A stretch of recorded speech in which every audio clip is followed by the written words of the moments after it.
Yeah, I was drafted January 13th, 1943, and I was sent to Camp New Obispo, California, where the first camp I was sent to. And I spent time there. From there, I went to Camp Rucker, Alabama, and had training, and to Camp Butner, North Carolina. Then I left for overseas from Camp Kilmer, New Jersey, and that was in May of 1944. I arrived in St. Ives, England. That was a little town in England, and it was right off of the water there near the coast. And I went, then we went overseas, and I started through St. Lo, France. You know, we started with drink. And then farther on, at first we were, one of the later, you know, there was somebody, the 28th Division was ahead of us, and they went in first, and then we went in after they did. And we went through St. Lo. The town was all destroyed, you know, it was fire, lots of fire, and totally bombed out. And we started making our way, and then we started making finding resistance with the Germans, you know, and fighting them. And we went farther on, and then from there, we were ordered, after we'd fought a while, then we were ordered to make a river crossing at the Moselle River. And, is that still in France? Yeah, the Moselle River in France. And we were told that this was heavily, you know, the Germans had it heavily guarded. But anyway, we were told to make the river crossing. Well, we went across it, and we made it. But then they blew up the bridge right after we got across. Our outfit, they blew the bridge up. And we were along the riverbank there. And the Germans came up on the bridge then with their machine guns. I couldn't swim, and I was sitting there with my feet in the water. I didn't know what to do. I was praying like, boy, we was really in heavy battle. And I was praying, and I didn't know what to do. But anyway, a lot of the guys tried to get in the water, and the Germans up on the bridge would just machine gun them down, you know, just taking them down one right after another. So there was a lot of guys that didn't make it. And this kid that was spoke German, talked to a German officer, and we surrendered. They surrendered us. Then they took us out. I'd say there was over 200 at least in the companies and that. And they took us, and they marched us into a town named Nancy in France. And it was about 20 miles, I'd say. And they shipped us into there, and then they paraded us, so they wanted to show off the people in France, so what they'd captured, so they paraded us up and down around the town and everything to show us off. And we stayed there about 2 days. They put us in a schoolyard where we were fenced in. We didn't have much to eat or anything. I think they divided a loaf of bread up or something like that. And then we were loaded into railroad cars, about 50 of us to a car or better. And we were loaded in the cars, no water, no food. And we traveled for about 4 days on the railroad. And the first camp that I came to was, I think it was 12A. It was Mooseburg. They kept called it Mooseburg. And we were unloaded there. We stayed in that camp, I don't know, maybe a couple of weeks or so. I don't remember exact time, how long. And then they started transferring us to different camps. Now, when we were in the camps, you was fed soups, you know, like turnip soup and carrot soup and stuff like that, you know, nothing really solid foods. We didn't have much solid foods.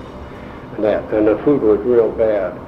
And then, from then we went to Stolid transferred to solid 4B was the next camp, which was a little better. Stayed there a while. We had more recreation time there where we could get out, play ball or, do more things.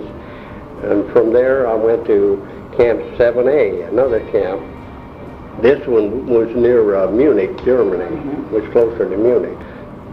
So I'd lived in a schoolhouse right in the town of Munich, and whenever they bombed during the night, well, we had to go down to the cellar, down the cellar. So me and there was 15 of us that volunteered, and this guy, Poncho was his name. I was with him all through the service. We were a bazooka team, the only bazooka team left in our outfit. Is that a weapon? Yeah, the very big thing that you put on your shoulder and shoot at tanks and stuff. They always stuck us out in the front of the line. We was always out in front because we were after tanks all the time. So him and I stayed together for there, and all the time I was a prisoner, he was with me. So when I volunteered, he volunteered with me.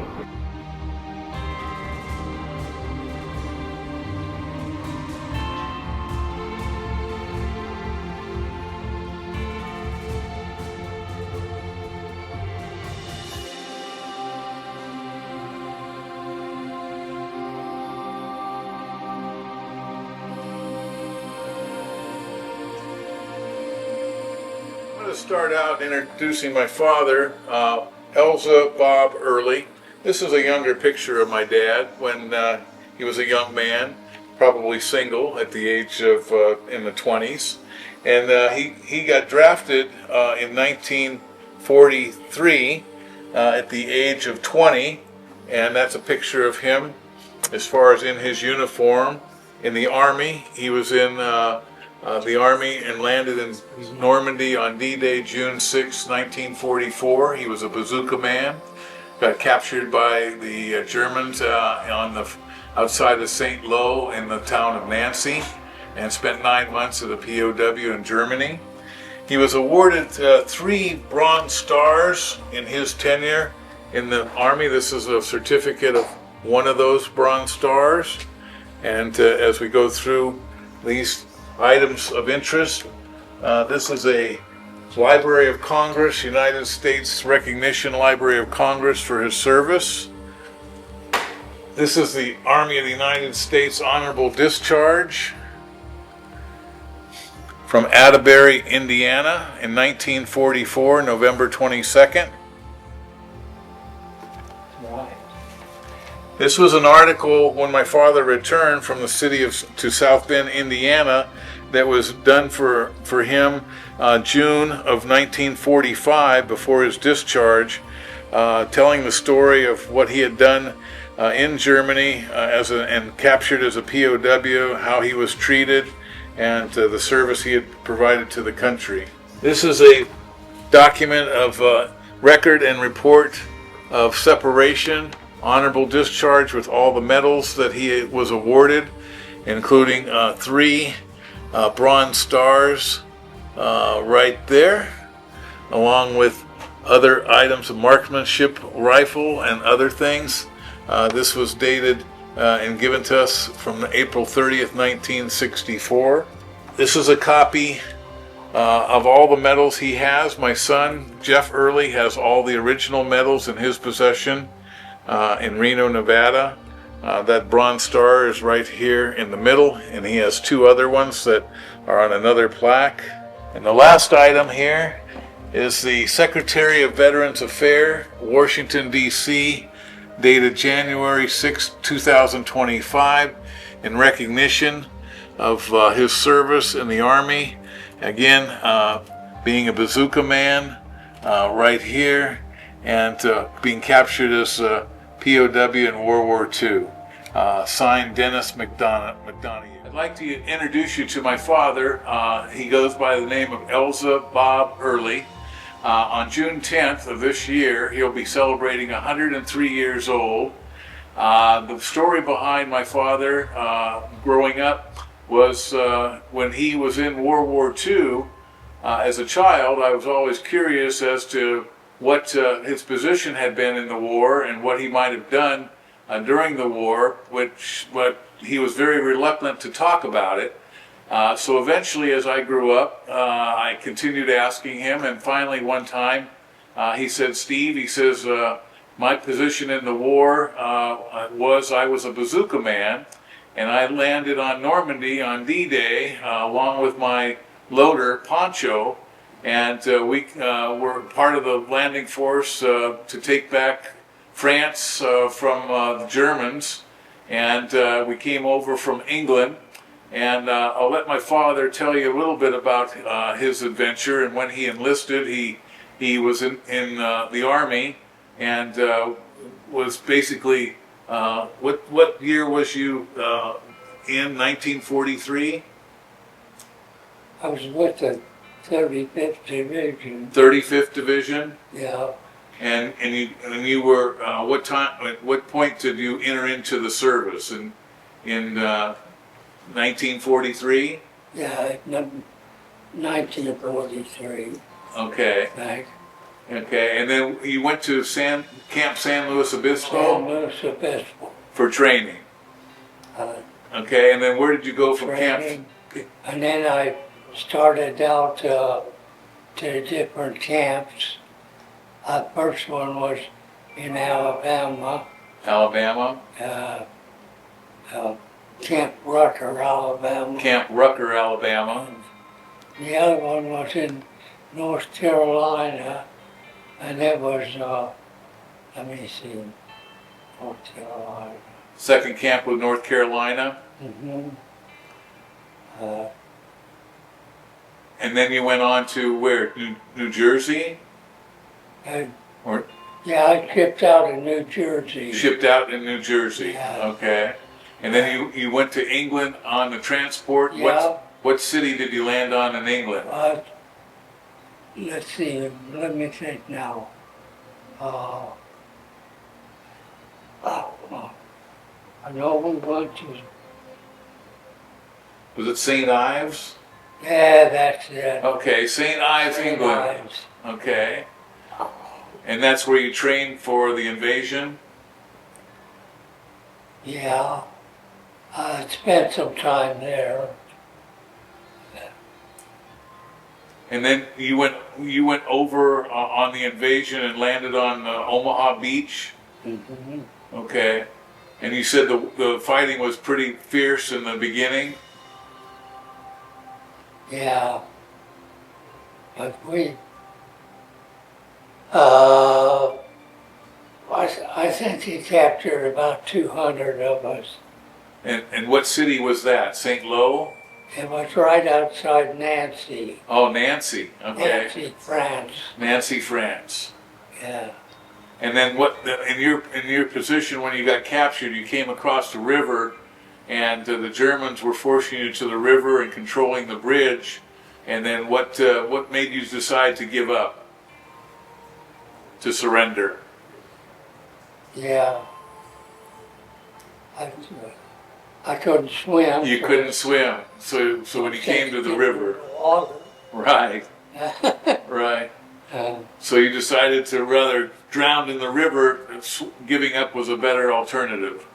Uh-huh. And your partner, Poncho, the loader, he surrendered as well, correct? Yeah. Okay. I don't know how many they took. Uh-huh. They had, what, 200 men that they captured? Huh? 200 men they captured? Yeah, I think it was around that. And then what happened after that? Did they load you into railroad cars? We did get in railroad cars, yeah. I think about 50 to a car or something like that. 50 to a railroad car? This is something. Boy. Well, how many days did it take you to get to Germany? Didn't you say it took 4 days and 4 nights? Yeah, it was around 4 days, yeah. And they didn't feed or water you very much? Huh? Did they feed or water you while you were on your journey? No. No? So you had to go without food and water? Well, we we had what we could get, you know. And then how many months did you spend in Germany in a POW camp? I thought it was nine. 9 months? 9 months. 9 months. There was 15 of us, you know, and we had those double deck made out of straw, you know, mattresses and double deck, and it was 15 to each part of my room, you know. Room? Uh-huh. Yeah. But then one morning when you woke up, there was no German guards. So then what did you think when there was no German guards? I don't know. You said the doors were open and everyone was gone. Let's get out of here. Let's get out of here. Yeah. And then what happened? Did you come out to the city town and find that the Allies were coming through the town? Uh-huh. Okay. We knew then that, you know, they'd taken over. Right. They were marching through Germany. And that was 1945. Yeah. 1945. Yeah. Okay. Yeah. And then you were sent back to what camp? It was called what camp? I think about it. Camp Lucky Strike? It could have been Lucky Strike, right. Lucky Strike? Okay. That sounds familiar. Right. So, And then you were treated as a POW quite well on return to your unit? yeah. And then how long was it before you were shipped back to America? You know, I don't know how long I was there. And you left Europe and came back to where? Miami? Yeah, I went to Miami, I think. Miami, Florida? Yeah. And I don't know where some of them went other places. Was your partner Pancho also with you in Miami? Pancho stayed with me most of the time. Because you trained together Yeah. through the whole Stayed together. campaign. Okay. Did you receive any injuries while you were in the war? Hey, what? Were you injured at all during the No. war? So you didn't have any problems with the... Have no injuries. Okay. But you found it difficult as far as food because you were a vegetarian, right? Uh-huh. And you didn't eat meat of any kind. No. Right. So you would trade your rations for other things, right? Yeah, they would let me get stuff that they knew what I could eat. Uh-huh. And Yeah. and how many pounds of weight did you lose while you were a POW? I thought it was around 45. 45 pounds you lost? Yeah, Okay. 45 pounds. Yeah. So you came back much skinnier than when you went in. Mhm. Okay. And what was your most memorable memory of the war? What do you remember most? Well, that goes way back, Right. so I don't know whether it's a bridge being blown up or, you know, because it blew the bridge up. And didn't you, I think you mentioned to me that the bridge was blown up so you couldn't advance, and also sitting on that bridge was a Tiger tank? I can't hear you. What'd you say? Yeah. Yeah. Yeah. So that's one reason you might have surrendered as well, when you saw a Tiger tank sitting there waiting to take you out. Yeah. And I believe you said to me at one point during our conversation many years ago that it fired off one of the shells over your head and you could feel the heat from the shell. It almost like burn your cheeks. Burn your cheeks. Yeah. Okay. Yeah. But thank goodness it didn't hit your company, right? Mhm. Okay. And then when you got back to the States, they sent you from Miami back to Indiana? I think you were discharged out of Canterbury or Atterbury, Indiana. Yeah. Is that it? It was Atterbury. Atterbury, Indiana. So I went to Atterbury. Right. And when you were still in the service there in Indiana, I think you were a part of the military police? Yeah, Okay. that's right. They put me in the military police. Yeah. Until you're discharged. Uh, And you were, I remember when I asked you about if you'd received any medals, and you said you could not remember anything. You were just happy to get home and kiss the ground that you walked on, right? yeah. Right? Were you surprised when myself and Jeanette, my wife, sent away to Washington and you got all your medals back? Yeah. Yeah. I got all those medals. All those medals? Do you remember that one of the medals is a Bronze Star, but not only did you get one Bronze Star, you have 3 Bronze Stars. Mm-hmm. 3 Bronze Stars, as well as POW, Marksmanship, Theater of Victory, other medals as well. So, and then the irony of all this is if you had been able to swim, would you have jumped in the river with your companions and maybe got killed? I don't think I'd jump in the river. Even if you could swim, though. Because if you could have swum, They would shoot you if they found you shoot you, right? in the water. Yeah. So it was a good thing that you weren't able to swim. You were able to survive because of it. Mm-hmm. Very good. Very good. So that's a brief story on my father's history of World War II. He also has his whole story from years past on the Smithsonian Institute, so you can listen in on a more encompassed story of his experiences as he landed in France on Normandy on D-Day, and then was captured and spent 9 months in POW camps in Germany. And he'll let you know on that story in more detail of the facts that occurred. I understand, sir, you have a birthday coming up. How old are you going to be? How old are you going to be on your birthday? How? How old will you be? Let's see. Oh, I know I'm near 100. 103. I think it's, yeah, 103. It would be 103. 103. Because you were born in 1923 on June 10th. Yeah. So when you landed in Normandy on June 6th, 4 days later was your birthday. That was no way to celebrate your birthday back then, huh? Mm-hmm. 4 days, bullets were firing all around you.